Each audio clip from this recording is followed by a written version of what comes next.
90番ポッドキャストにようこそ。Welcome back, guys, to the 990 podcast. I'm Ray. I'm Jay.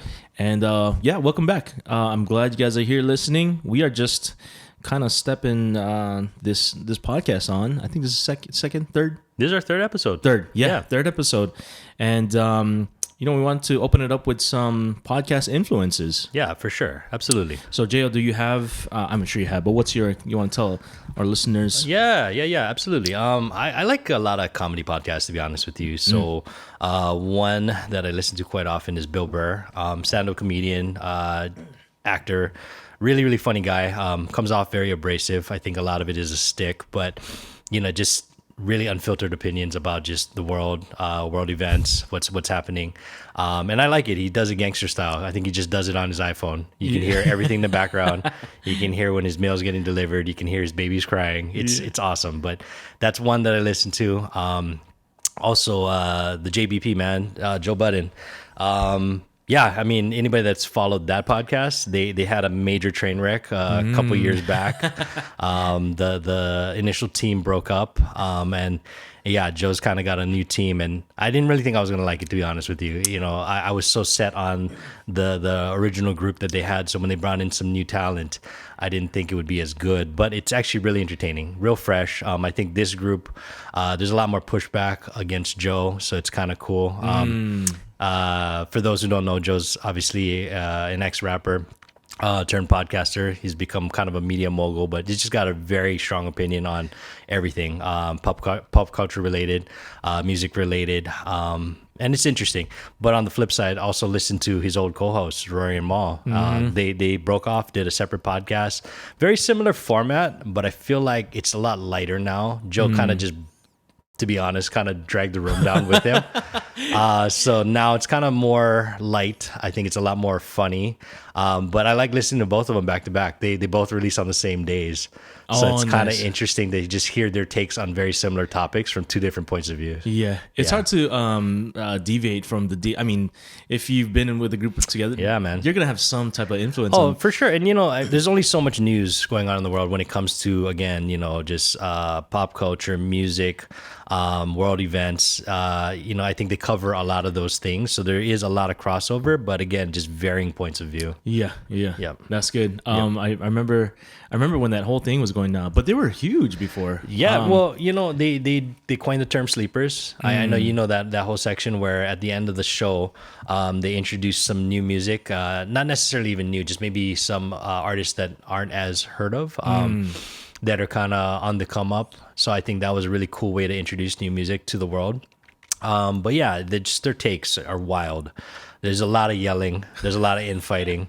And, again, Ray and I are so drama free. It's just kind of funny to listen to other people's dramatics from time to time play out right on air, Yeah. And I think that's why I think you mentioned one of the other podcasts, like you're not going to find, loud noises here. Yeah, my dogs they're going to be the loudest thing about this podcast, to be honest with you. Yeah. But it's so funny because, yeah, I don't know how entertaining it would be. I don't think that was the goal anyway. But yeah, I think for me, I've been listening to a lot of business podcasts. Going back to this guy, John Lee Dumas, and he runs a podcast called Entrepreneurial on Fire, and he essentially just interviews a bunch of entrepreneurs. Okay. And it's good. It's great because it's super. Like he has his template, bro. So people know what they're gonna get into, what they're listening to, and each question is just formulated to just be valuable to up and coming entrepreneurs. Nice. So, but I was gonna say, but some of them are kind of like.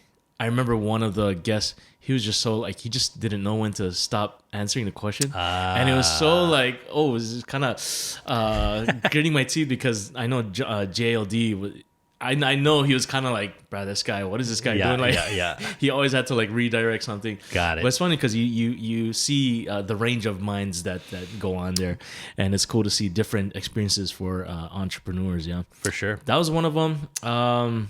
Yeah, I just been kind of on this business buzz, I guess. Okay. I've always been into it, but never really taken it serious. It's just good to know things. Oh, yeah, for sure. But yeah, and with that said, with the 990 podcast, I think one of the things we wanted to, I had envisioned was to, one, capture the, for those of you listening, was one, capture our conversations, because there would be days when me and Jay will hang out, maybe about once or twice a month, something like that, and just catch up. And this might sound redundant, but I always knew Jay as someone that would respond in the most efficient way possible, if that makes sense. So the email master. Master. Yes, that's what it is. It's like if you ask this guy a question, he just has all the information formulated into the appropriate time and just puts it into one response. It's almost like ChatGPT. Hey, man. Flattery never gets old. Thank you. I appreciate it. But that was one reason, because I know when we talk about like our topics, I thought to myself, dang, these are good topics that I think would help people find a different option, maybe, or just open up maybe some curiosities of how to go about something in a better way. Oh, yeah, for sure. You know, and one thing that I really like about this is the way that Ray had approached me about it initially was, if nothing else, you know, for posterity. You know, Ray has a young daughter. I think just having things on tape is amazing. Something to be able to share of just some of the ideas, some of the thoughts that her father had. For me personally, without children, just being able to share this with my spouse has been awesome. You know, I definitely at some point want to get this to my parents, to my sister. I think they're going to come up quite a bit in these upcoming shows, just based off of my life experiences with them, and just let them know how much impact they've had on my life and how meaningful it is. So I think that alone was just a no-brainer for me to just, you know, kind of record some of these conversations we had and some of the influences that we've had in our lives as well. Yeah. So that's kind of one of the main things we want to do in this podcast is documentation and just learning, continue to build a friendship and just explore topics like we always did, off camera, on camera. But yeah, when you mentioned my daughter, I immediately thought about our topic today, which is fear, fear. And the first thing I wanted to bring up was, I don't know, maybe we should talk about what fear means. Sure. I mean, I think that might be an obvious one, but for me, fear is just what you're really afraid of. I think in other words, it's maybe fear of someone taking away your freedom, or the state you're in, or you know, taking things away, being taken away, or that's kind of what I see it as. Sure, absolutely. I don't know. Is there a different? Yeah, you know, I mean, I think if you start from the beginning and you look at like what fear is to a child, there are going to be things that stay with individuals for their entire life. You know, whether it is the fear of a moment, whether it's a fear of an object, these are things that are probably going to be lifelong. But there's also an evolution to fear where something that may seem irrational now just meant so much to you when it was happening when you were younger, right? Yeah. I mean, when you think about just what you were scared of as a child, what would you say was your number one fear? I gotta be honest. I don't know off the top of my head. I wasn't really, because I know some of my friends would have like, I don't know if I would call it phobia, but they were afraid of something, and I would always wonder why. Like, oh, I wonder how you got that fear, or how come you're afraid of that. And like you said, it's probably coming off as like from an experience prior to, you know, their younger years or whatnot. Sure. But I don't remember. Oh, you know what? I have one. We used to live near a church. Okay. And my dad he's a music director for the church, and he would work late nights. Got it. And sometimes my mom would tell him, hey, go grab your dad already, because he's taking a long time, or he's supposed to be home already. And the church is maybe about, I don't know, 200 yards away. But she would tell me to go grab him. And so I would be afraid, because when you enter the church, all the lights are off. Okay. Bro. And he worked in an office, so you kind of have to make your way to, you know, a little bit of maneuvering. Sure.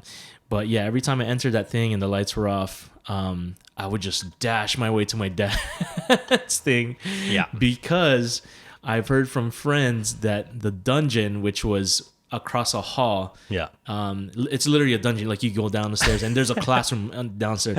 They would say Basement, that, not dungeon. Basement. That's I was what like, wait a second. This is a church, right? It's a basement. We call it the dungeon. Okay, got it. But they would say that someone would come out there at night or whatever and kind of Okay, and the okay. thought of like as a kid I was the thought of church and angels and demons is Sure. the thing. And so Dude. my imagination was always a demon would like slowly come out and start Yeah. chasing me. Oh. So That's real. that was kind of one of the things I was afraid of as a child. Oh, for Yeah. sure. That's interesting. I'm not afraid of the dark. I mean, it seems silly to say that, but my imagination would run wild as a child as well. So very similar things where I think that it could be dark. I could be home alone. I could hear a noise, and then my mind would get the best of me. And that's something that was always with me when I was a kid, to the point where, rationally, nothing's there. But Yeah. but you start building up on things that you might have seen Yeah. or heard about. Because I watched so many movies growing up, I would just formulate these ideas that these monsters were out there, and somehow, Freddy Krueger or Yeah. Pennywise or something was actually real, and was gonna come get me. I think the older I got, and then the more mature the movies got, like then you start talking about like demons and that type of thing, poltergeists, ghosts. And some of these movies are scary. Let's be honest. Yeah. They're super scary. Yeah. I get terrified to this day. Yeah. Horror is not my jam at all. Yes. My wife loves it. She loves being scared. That's not my thing. I appease her. I'll watch it. I'm kind of watching the bottom left corner of the screen, acting like I'm looking at the screen, but really I'm not paying attention because I don't want to see it. Yeah. And then even as a person in my 40s, will come home and then I'll be like, "Oh, what was that?"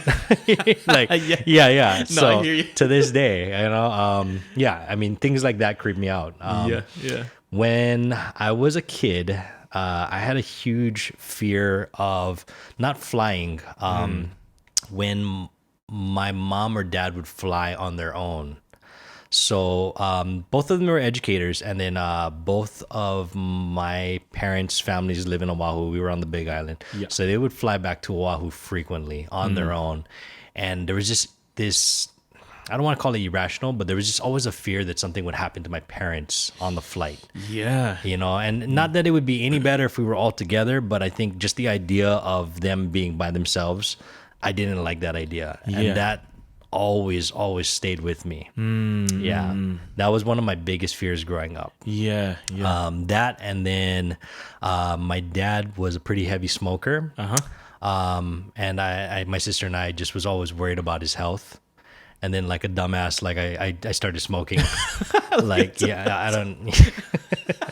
It happens, right? So like, you tell your dad, you hide his cigarettes, you do all of these things, and then you just end up picking up the habit at some point. Glad I kicked it. Glad he kicked it. Yeah, nice. So both not smoking now, but it's just, one of those things where, again, you put so much time and effort into telling someone not to do something, and then you just go ahead and do it yourself. I can't explain it. Yeah. I remember those two things being very fearful, though, and both of them involving my parents when I was younger. Yeah. Would you say that it still carries to this day? Yes. One of my number one fears is sadly the inevitable. I think when I think about death, when it comes to my family, that is just something that I'm not personally prepared for. Yeah. It happens to everybody. Everybody will deal with death. It's part of life, and I understand that. And I think the older I get, the more rational and mature I try to be about the subject, but it doesn't make it any easier. Yeah. I'd like to think that I have a lot of time left with my family. But again, that's relative, right? Yeah. And things happen, and I'm very lucky to have my family with me, but I know that time is cut short for a lot of individuals, and I think that's a huge fear of mine, just not feeling like I had enough time with them. And that's just something, again, that developed as a young kid, and even as an adult now, like really, really stays with me. Yeah. That's crazy because I'm thinking about the psychology of I mean, obviously I'm not a psychologist, but when I think about that young, Jay being worried about mom and dad flying, on their own, Yep. it's like there's a chance that the things he loved most could be taken away. Yeah, at an absolutely, instant. absolutely. Yeah, and one of the reasons why I wanted to, I told Jay off the podcast that I wanted to talk about fear because this is exactly what happened. This is exactly what was happening yesterday, bro. So I had a job up in Kauai, and my boss was telling me, if you don't want to go, that's totally fine. Just let me know. And I prayed about it, and I felt better after. So I told him yes. And when I say yes to someone, then that's kind of like my decision until that happens. But that whole time, the whole like 3 days prior to that, bro, I was stressing. And I'll tell you why I'm stressing is because it's that same thing. Oh, well, number one, I'm leaving out a piece of information. It was a private plane. Okay. And is it a propeller plane or? Yeah, it had two propellers. Two props. Okay. Yeah. Those are different. Those are different. Yeah, those got two engines. Yeah. There's a feeling when you're on that type of plane that's different. Yeah. And so there's 2 seats up front, which is the pilot and the co-pilot, and 4 seats in the back for whoever. Prior to that, I was stressing because there's that thought of me going down, like sure. Oh, for sure. And I'm not afraid of going down. I'm not afraid of the planes. My biggest fear now, Gio, is not being able to see Zozo grow up. Yes, that's my number one fear. That's very valid. And I was stressing out because if I go down, I've only seen her up to this age, and it's like, man, and that's my greatest joy right now is Zoe. And if anything tries to take that away, that's kind of like my not anxieties, but kind of my anxieties in a sense. And that's the first time I was thinking like, shoot, maybe this is what anxiety feels like, because I was stressing out because I couldn't say no anymore. Sure. And I was like, bro, if I do this job and we go down, what am I going down for? Like some B-roll and end up playing, you know what I mean? Right. It was so stressful. But did anything happen on the flight to make you more fearful? No. So like I said, like the flights don't scare me. Rides don't scare me. It's just the thought of losing my life and not being able to see my family again. Yeah. That was what scared me. But bro, as we're entering the hangar, the pilot, who ends up to be super cool, is just telling me about the plane and how it's like, oh yeah, it's an older plane, but she runs really good. And I'm filming as he's checking his points for the plane. He's checking under, and I go down to film, and he's like, oh, you don't want to film this, there's like a small oil leak. I'm like, bro, what are you telling me this? No, you gotta look for duct tape. If you see any bolts on the ground, you're like, I think we gotta abort mission. Seriously, we gotta abort. Bro, this guy's telling me this, and he's telling me stories of like guys that didn't know how to, or wasn't prepared mentally without panic in the air and do things stupid and ended up dying. I'm like, don't tell me this, bro. So that whole thing was just so stressful, and I was so afraid. But on my faith side, I just told God, okay, this is my worries. Just let me know everything's all right, bro. I'm trying to keep my mind right. Nowadays, Jay, that's like my biggest fear with anything. Fear of flying is legitimate, and again, it's different, right? So the idea of something bad happening is what plagues you. For others, it's the actual act of flying. Yeah. To this day, I get nervous in turbulence. Like I get really nervous. I mean, and even just flying out, like realistically, the odds of something bad happening, knock on wood, like it's pretty slim. I mean, just statistically, if you think about how many flights are in the air, right? How many planes are actually in the air, and how many planes actually crash or have a malfunction or something like that. A couple years ago, there was a flight out of Denver. It was going to Hawaii. It was actually a flight, the same flight that Tristan and I would have taken if we had left a day earlier. Okay. And luckily, they made it safely, but they had to redirect because they had like an engine malfunction, after they took off. And that alone would make me just not want to fly for a very long time. But yeah, I mean, again, subconsciously, it makes me feel easier that I travel with my wife everywhere. Yeah. Number one, because she's not fearful of a lot of things that I am, but also the idea of if something were, this is so morbid, if something bad were to happen, I would have her and I wouldn't be leaving her. Yeah. If that makes sense. No, that's exactly my exact thoughts. Yeah. It's like, like if you're with your family at the moment of something bad happening, you're with each other. Yeah. Then you don't have to worry about the aftermath. That's exactly what I was thinking. Yeah.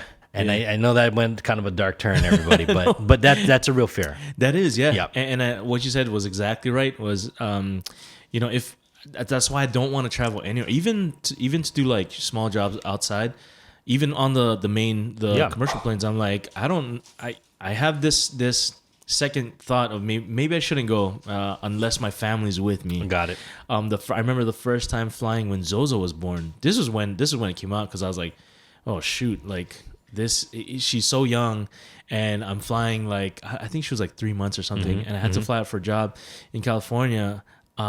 Where I was so scared of that thing, not being able to see her grow.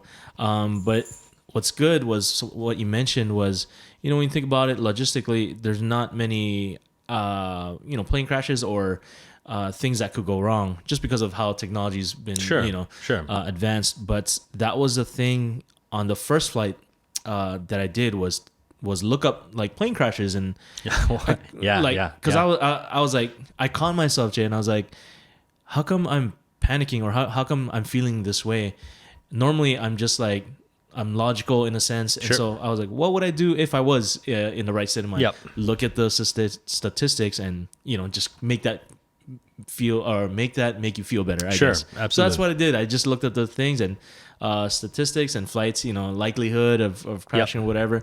It made me feel better because it's such a high percentage that it's gonna be fine. Sure, absolutely. So yeah, is this exclusive to planes, or the idea of just premature death? Is it like, do you think about that? Yeah, because realistically, I mean, let's be honest, like you can walk out of the house and something could happen to you. You know what I mean? It doesn't have to be on a plane, right? Yeah. The difference with that is I have a control of a car or something. Got it. Okay. And I have control of my senses when I'm on the road, if I'm walking somewhere. Okay. Yeah. Okay. And so I'm very aware of that, and that's kind of how I live or maneuver my way physically. Okay, that makes sense. Yeah. And so that was the big difference. It's like I have some sense of control. Got it. And even choosing to like go to places, we're very calculated in that, because we try to be safe in wherever we go. Definitely. Because of that reason. Oh, yeah. Got it. Yeah. Okay. So, with that, with those fears in mind, is there something recently that you've been afraid of, or now we're in a different? Yeah, absolutely. I asked you about death because I think for me, obviously my number one fear is losing my family, losing loved ones. That's my number one fear. But second to that is me dying. Selfishly, because I feel like I have a lot more life to live. Oh yeah. So, like selfishly, I don't feel like I've done everything that I want to do with this life. There are things that I want to accomplish. There are things that I want to do. So, I feel like that's something I'm not ready to give up yet. So, the idea of that being cut short, it's unfathomable for me. But on the flip side, just like you're talking about your daughter, I think about my wife. I think about my parents. I think about my sister, my niece, and my nephew, like people that really love me and fulfill me and have taken care of me my whole life. The idea of whatever I've contributed to theirs not being around anymore, how that would impact them. For Tristan, especially now that, we're married, like financially, would she be okay? Right.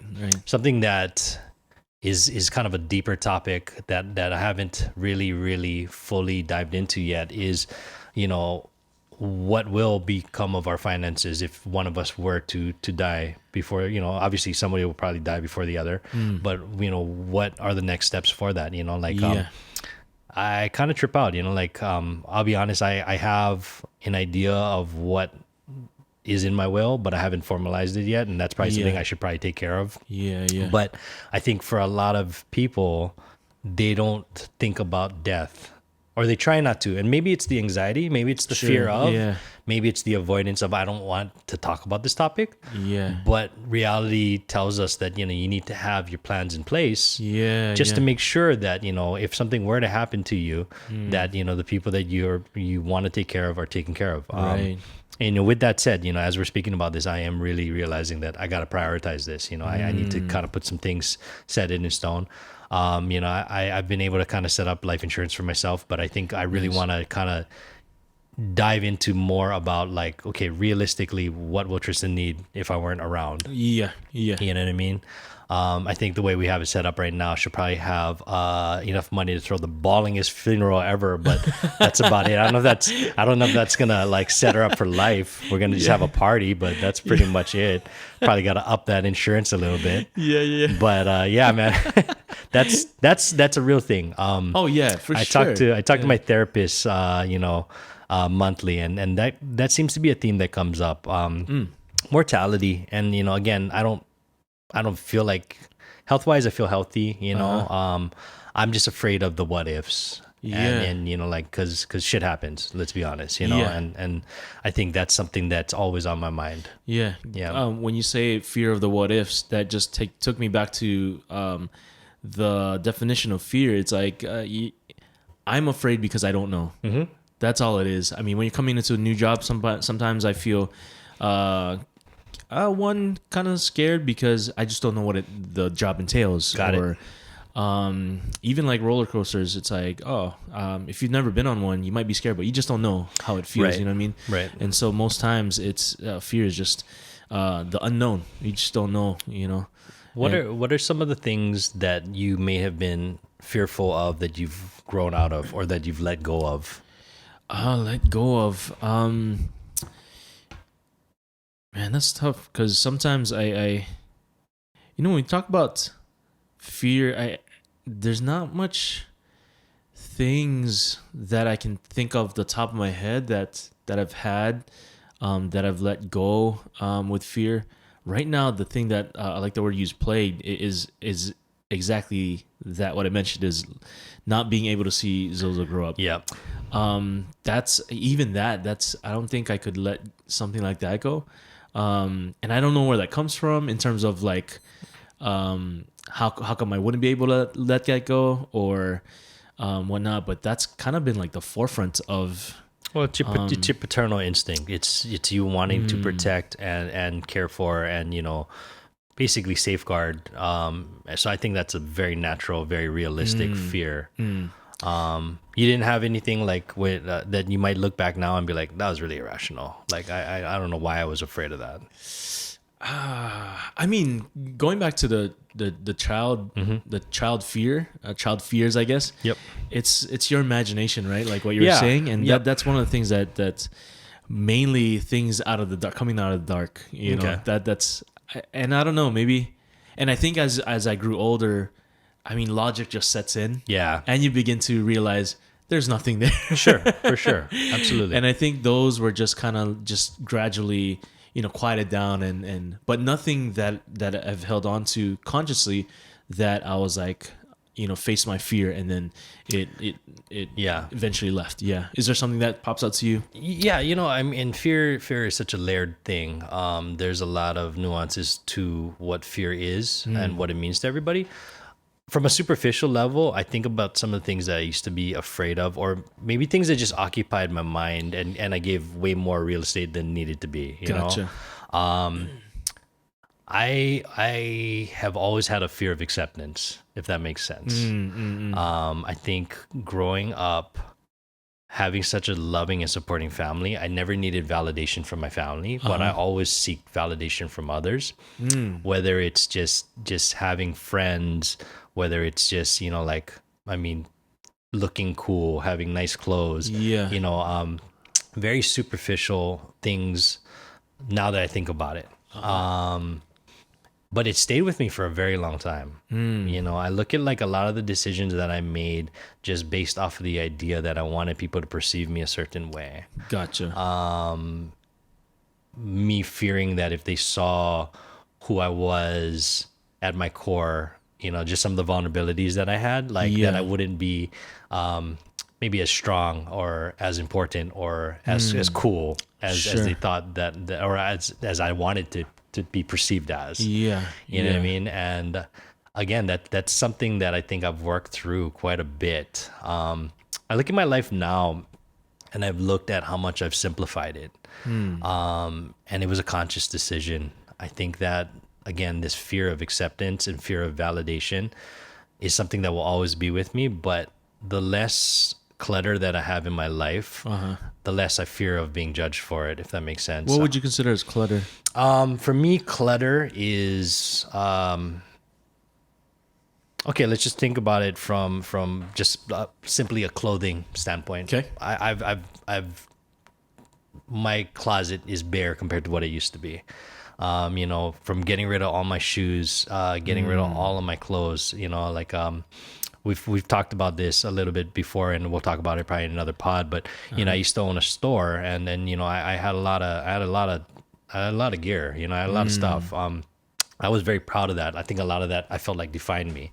And then I think me realizing that it's just objects, that's just material possessions, that it didn't make me who I was.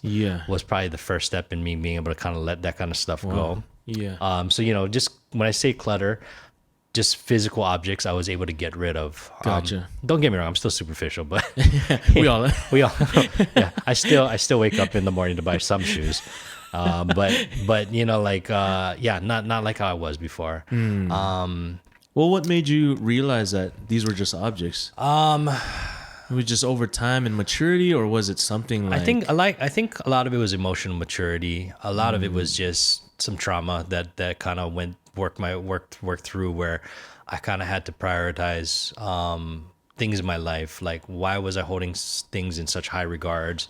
Why was I holding on to people's opinions so strongly? And then once I was able to kind of realize that I was doing things more for others than myself. And then I was kind of able to really kind of just see through some of the BS. And then, just kind of clear, like, metaphorically, just kind of clean out my closet, right? So yeah, again, clothes is kind of a nice catalyst as far as like, you can get rid of that kind of stuff, but there's a deeper meaning to that. For sure, yeah. Now I bought this shirt at a tourist shop in Alaska. This is my favorite. This is my favorite shirt right now. Yeah. You know what I mean? Like, I wear the same 6 shirts every week. Yeah. You know what I mean? Like, I have like 3 pairs of shorts, and it's not about cataloging things, but when I think about how much that I had versus what I use now, it's different. Tristan used to get really pissed off at me because I would get mad. I would judge her. If we went to anywhere that we could be seen in public. Okay. And she does not care at all. I'm not joking. And again, this is what I love about my wife. She doesn't care. She will just roll out of bed and just put on slippers and we'll go anywhere. And that's kind of rad. But when we first met, I thought that was a little bit bizarre. And then she would kind of put me in check because she was like, where are you going? Who are you trying to impress? Like, why are you getting ready to go to Foodland? Like, we're going to be in the movie theater. It's dark. Who cares? And my thought was like, oh, what if we see people? What if people see us? And that was, again, that was, it maybe not as deep as death, but that was a fear for me. We'd run into people and then there would be some type of judgment of like, whoa, like, what? You guys look crazy right now. No, that's good. Yeah. So coming to that realization and realizing that was just completely manufactured. People don't care. I think part of that was just narcissism. Just you kind of build this idea that you're more self-important than you are, and that people really care about how you look and how you present. But then when you realize that you're manufacturing that, you're able to kind of realize like it doesn't matter. It's not a big deal. Don't get me wrong. I still like to like get dressed up or match my clothes and whatnot. But I feel like I do it more for me now than worried about what other people are gonna think about that. There was a someone reposted something, but there was a post where it was like, oh, picking up these shoes. I don't know, maybe it was like some hyped up shoe like $900, $1,000, whatever. and someone was like, you're not buying shoes to impress the girls. You're buying shoes to impress other shoe people that love other guys that like shoes. Yeah. Yep. And that's kind of it, because I'll find myself walking somewhere and I see like, I don't know, some like Air Mags or something. I see some Air Mags, I'm like, bro, those are sick. But it's like, we're buying it for that compliment. You know what I mean? Yeah. It's true. Yeah. It's true. I mean, just culture in general, like just hype beast consumption culture. It's got the hold of everybody. I think it's good if you can balance that out. I mean, obviously, we're all consumers. You see something that's cool and you want it, but you gotta kind of take it back and be like, why do I want it? Do I want it because I like it, or do I want it because I think other people will like it? Yeah, You know what I mean? that's a good first question to ask. Yes. Yeah. And I'm trying my best. I try to use that filter. Like, I really want this, not because somebody else wants it. Yeah, You know what I mean? yeah. And I think it sounds like you're in a much healthier point. It took me a long time, dude. It took me a really long time. And again, it's work in progress. But I like that you dived into that type of fear, because I couldn't remember any types of and most of what I was thinking of was maybe external things. But when I think of eternal fears like that, I grew up in the church, and my dad's the music director, Right. and there's some sort of perception from people of how I'm supposed to act Yes. and present myself and all these things. And growing up, that was super hard, because you don't want people to think. I guess my fear was that I would let my dad down, or Okay. because of who he was in the church and I was. Yep. I mean, if something came out, I've done terrible things, done lots of things, but it was hard. It was hard because I felt like it was a lot more weight compared to other people. I don't know. Maybe that's just No, I think internal thing. I think that's completely true. When you think about wanting to not just impress, but make your parents proud of you. Yeah. I think that's something that most people feel, Yeah. I truly. And then the fear of letting them down or disappointing them, that's also very valid. Like, yeah, so that's a huge one, because growing up, you don't wanna sin, for lack of a better word, in the church, Okay. in the church field. And it felt, when I did something really bad, I felt super terrible, because it's something I've had to maybe hide because I don't want. Got it. But at the same time, you're trying to live this life that you're supposed to live and Right. make your parents proud. So Right. that one was a heavy one, and the fear of people judging me because I'm supposed to be this type of person. Sure. Because of my relationship with my dad and in the church. That was a huge. Did you ever fear that from your mother, or is it mainly from your dad? Mainly from my dad, because of who he was, and people knew him to be just a stand-up guy. Like my dad's my dad's awesome, but and when people see that, it's almost like you don't wanna stain his reputation by people saying, "Oh, your son did this." Right. You know what I mean? So that was a big fear of mine. Do you feel like, and it's interesting, right? So you think about just the church as a whole. There's like this big juxtaposition where you have really, really extreme devout ideologies, and you have people that have a little bit, not necessarily a looser interpretation, but maybe more of a modern and open-minded interpretation of things, and you have everything in the middle as well, right? Do you feel like that fear was based off of real world instances where you're like, okay, like I'm in a very judgmental environment, or we were just afraid of the implications? Like, I know that this is what I'm supposed to be doing, and if I do anything different than that, people are going to judge me. Yeah, I think it was the internal. Okay. Because I know what was supposed to be Yeah, right and wrong. yeah. And I know when I did wrong. Were you ever surprised though that people were forgiving, or were more relaxed, or more, merciful, I guess you should say, when you, I the little that I know is that, if there's the idea that we're all sinners, right? like there's got to be some grace there. Oh yeah, that 100%. Yeah. And the best people that I've come to know are the ones that just lay grace on you when they find that thing. And of course, there's and this is the hard thing with finding good accountability partners within the church is there's people that will start to bark at you when they have the chance. Okay. And unconsciously, and maybe they're doing it for the right reasons, but they don't know how to communicate that. Got it. And then there's others where they know when it's time to be graceful to something, and when there's time to, kind of call out something. Yeah. Got it. Yeah. So, it was mostly grace from people, and of course it's from people that you're transparent with. Yeah, Sure. People that you trust. Sure. Are the ones that you want the accountability partners, but also people that will call you out. Okay, that makes sense. If you do something, yeah. That makes sense. But yeah, those are kind of like the fears. I mean, I'm sure we can talk more about this. Oh right? man, forever. Yeah, for sure. I mean, I think this is a good segue. Because that was a little heavy, let's be honest. Yeah.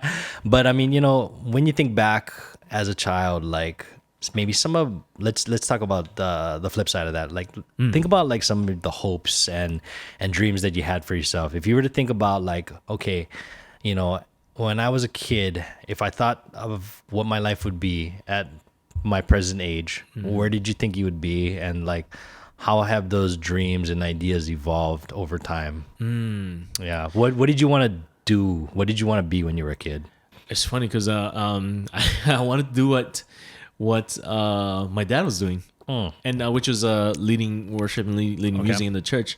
And it's so different now because I'm a little older now in terms of when I think a transition should be happening. Yep. But even now, there's an opportunity to do it. But it's just I have this weird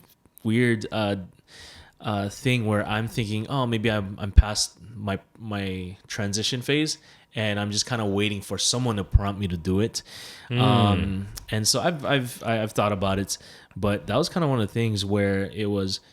I told God, I was like, okay, Lord, this is what I want to do. I don't need to get paid a lot. I just enjoy doing this and I love doing this. If you would open up this position, or I'm already doing this. I just need a place where I can get income from it. And I don't mind getting a little bit of income or whatever it is, as long as I'm doing this and I'm good. But over the years, I've considered leaving my church to go to other places that have income for that particular position. Got it. And man, that was such a struggle too, because you don't want to leave your church. And I actually told my pastor one time, I was like, yo, bro, I think I gotta go. Yeah. And I'll never forget this, but he told me, if it's you, if the Holy Spirit's telling you to go, then, I can't mess with that. I can't do that. But if you're asking me, I don't want you to go. Like, if it's you, then don't even consider it, Yeah. And I ended up, obviously it was my decision. God wasn't telling me to leave the church. And so I stayed, and I don't know how, I'm sure that benefited me in many ways. I can't think of now, but in terms of like the hopes and dreams, it's still there. It's doable, but during that time, Jay, I knew the skill set that I had could have been valuable to another church. And it's almost, I was almost kind of mad or disappointed because I'm not one to ask for something, but at the same time, it would have been nice to be presented an option. Do you ever think that if the idea is that God works in mysterious ways, that he has put opportunities in front of you that you might not see clearly as an opportunity, whether it's a challenge, whether it's something completely different? Like, just listening to you, it's kind of interesting because I think to myself, like, you're such a creative person and you have the opportunity to create platforms for yourself. So even though you might not be, holding ministry and or just having gospel outright, I feel like even something like this, even though this isn't the focus of this podcast by any means, I feel like you're still able to convey what you want to say, what your convictions are, your beliefs. And I feel like this is a very healthy and balanced platform for it, because you have an opposing point of view from me, or you might have some questions that others might have about faith and religion. So I was wondering if you ever thought about it that way, like, hey, maybe it's not directly tied to the church, but I do have opportunities to kind of express myself and my beliefs and my views. Yeah, I thought about that. It was funny because when I was talking about it, I was like, I'm thinking real time, and I'm like, oh, should I say church? Should I say God? Or what I'm saying? Yeah. With these terminologies in mind, I'm like, oh, it's just me. Well, my experience with my aspirations are, when we're talking about that. That's my aspirations, when I was younger. So if the goal of this is to be genuine, to have genuine dialogue, that's a huge part of your life. Yeah. Like, to suppress that would be you not being yourself. Yeah. I talked about this the first time we spoke, and again, the one thing I appreciate you is, number one, it's there, it's present. You can see it, you can feel it.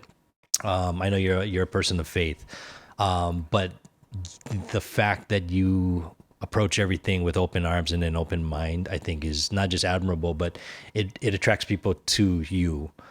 Versus repel, because the opposite can happen, right? When you don't have that open mind and open heart. So I think that's good for you, and I just want you to kind of open your eyes to some of the opportunities you have, and again, maybe it might not be directly tied to something, but it's interesting to think that maybe these are the ways that people present, God presents things to you, right? Maybe. I don't know. We'll see. That's a good thought, though. I like that. Yeah. When you were as a young child, do you have aspirations or dreams? Yeah, man. Let's see. I've always, it's funny when people say, like, oh, I'm a nerd, but like I think growing up I was actually really a nerd. Cartoons, comics, action figures, typical kid stuff, but it carried over. Yeah. When most people grew out of it, like, I think it was really funny because I just went through this long period of just cool guy syndrome.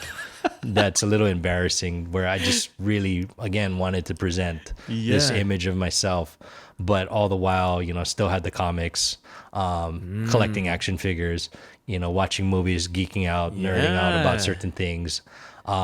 So, growing up, that was what I wanted to do. I wanted to actually go into, I wanted to be a comic book artist.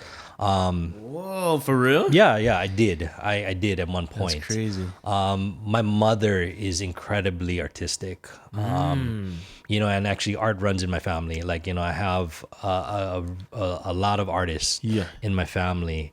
And my mom, really instilled that in me.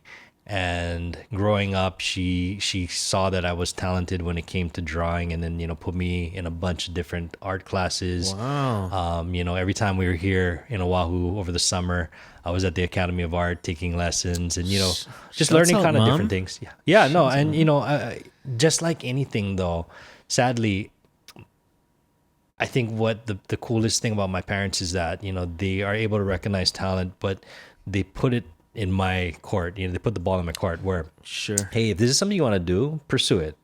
But if it's not, then like, do what's gonna make you happy. And I think just that idea, because I was never pressured to do anything, I think there are times where maybe I let go of things prematurely that I could have followed up on.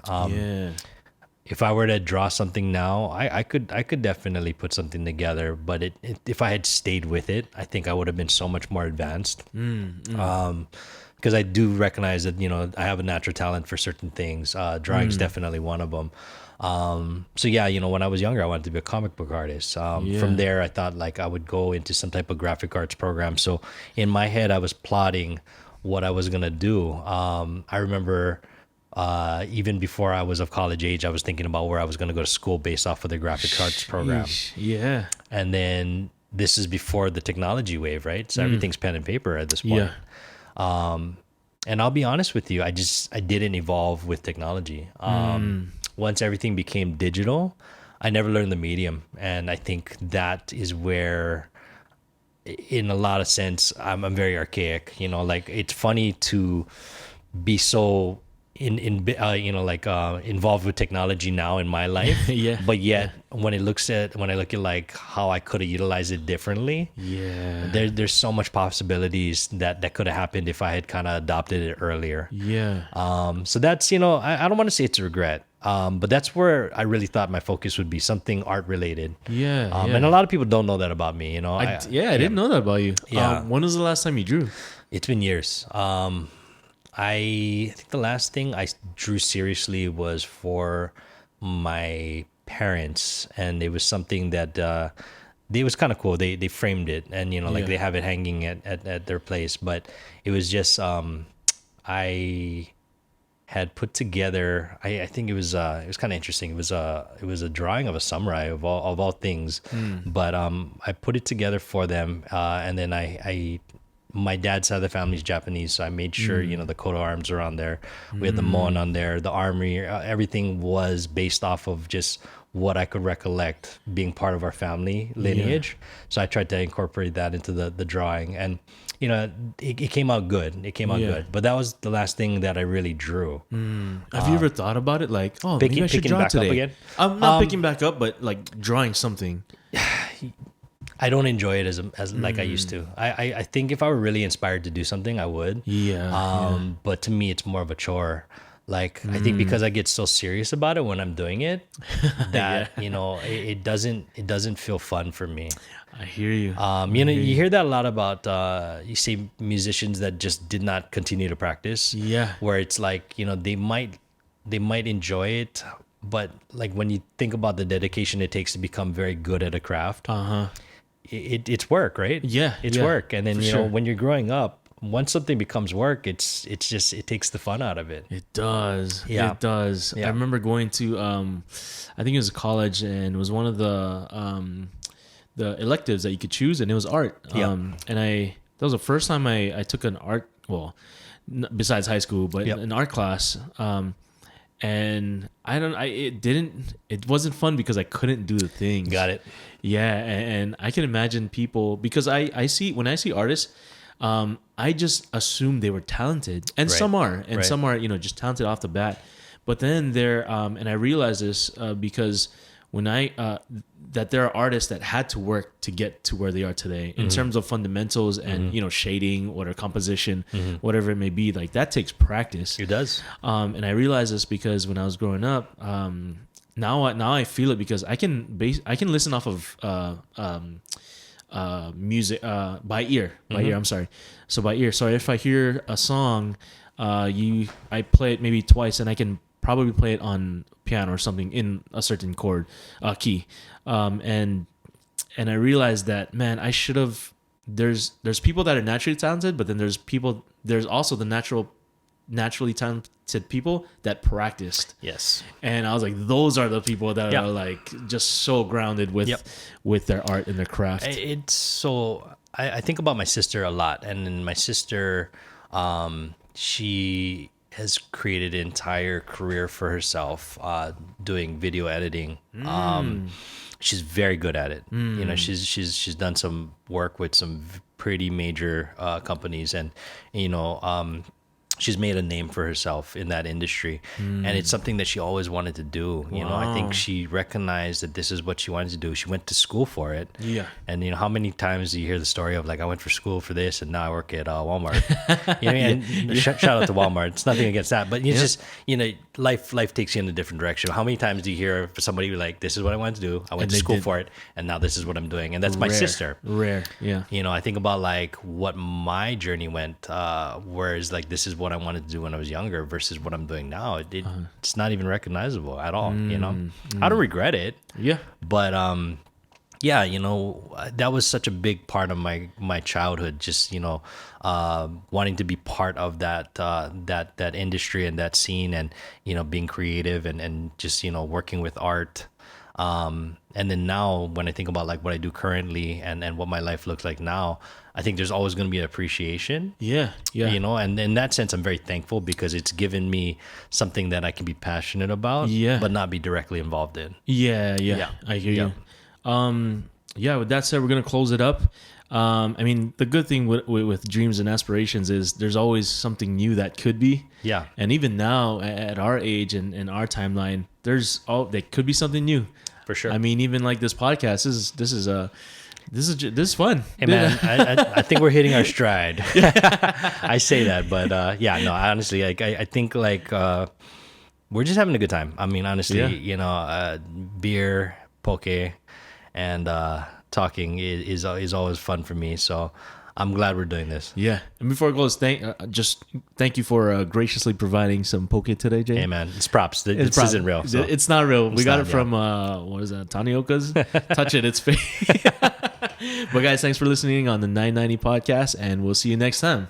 Peace. Peace.